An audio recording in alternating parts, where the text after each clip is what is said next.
When I first decided to become a stay-at-home husband, everyone around me laughed. My friends told me I was weak, that I had no ambition. Even my wife's relatives whispered behind my back, saying she had married a man with no future. I ignored their words, telling myself that love was about partnership, not about what society expected. I wanted my wife to chase her dreams, and if that meant I had to step back, I was ready. But over time, the jokes and the insults grew louder. At family gatherings, they would tease me, asking how it felt to be the maid of the house. They smirked when I carried groceries or washed dishes. I stayed silent, keeping my pride hidden. My wife often told me not to mind them, but I could see the pity in her eyes, even if she didn't say it. It hurt, but I endured. What none of them knew was that I wasn't just cooking and cleaning.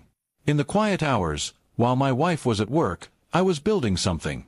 I spent years working on a project in secret, something that combined my skills with technology and design. I never told anyone because I wanted it to be perfect before the world saw it. The house chores became my cover, and everyone assumed that's all I was worth. The breaking point came at a wedding. My wife's cousin was getting married, and the entire family was there. The groom's friends, drunk with arrogance, made fun of me openly. One of them said, "Look at him, the stay-at-home husband. Must be nice to live off his wife like a parasite." Everyone laughed, and I felt the heat rise in my chest. My wife tried to defend me, but the laughter drowned her out. I kept my calm, sipping my drink quietly. But then, the bride, my wife's cousin, stood up. She looked around the room and asked everyone to stop laughing. The hall went silent, and she pointed at me. "You all mock him," she said, her voice steady, "but do you even know what he did for me?" Her words made the entire crowd turn toward her in confusion. The bride explained how, a year ago, she was on the verge of losing her scholarship.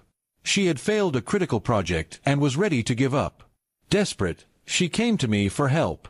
She reminded everyone that I had stayed up with her night after night, guiding her through the technical parts of her thesis. I had rebuilt her entire project from scratch, coding and designing until her work was flawless. Tears welled in her eyes as she said, "Because of him, I graduated. Because of him, I got the job that gave me the confidence to stand here today. You all think he's just sitting at home doing nothing, but he gave me my future." The room fell into a stunned silence. Every mocking face lowered their eyes. My wife's hand squeezed mine under the table, pride shining in her gaze. I looked around and saw their embarrassment. The same people who mocked me were now ashamed. The bride continued, saying that my quiet sacrifice was something no one else could have done. She thanked me publicly, telling everyone that while others wasted time gossiping, I was the one building people up in silence. In that moment, something inside me shifted. I no longer felt like the weak man they tried to paint me as. I realized my strength wasn't in boasting or proving myself to the world, but in the choices I made to support the people I loved. The laughter that used to sting me no longer mattered. After the wedding, people began to treat me differently. Some of the same relatives who once mocked me now came asking for advice. They wanted my help with their projects, their studies, even their businesses. I didn't refuse, but I never forgot how they had looked at me before.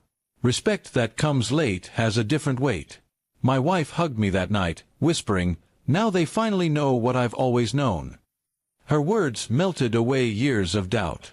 She had always seen me for who I truly was, even when the world didn't. A few months later, my own project, the one I had been working on in secret, was finally ready. I launched it, and to everyone's shock, it became a success overnight.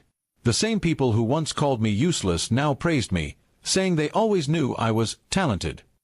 I didn't care about their words anymore. Because by then, I had learned a truth. Real strength isn't about showing off to the world. It's about doing what needs to be done, even when no one claps for you. And when the right time comes, the truth always speaks louder than the lies. That night at the wedding, when the bride exposed what I had done, it wasn't just my name she defended, it was the dignity of every sacrifice made in silence. I walked away with my head high, finally free of their laughter, because respect earned through truth lasts longer than any mockery.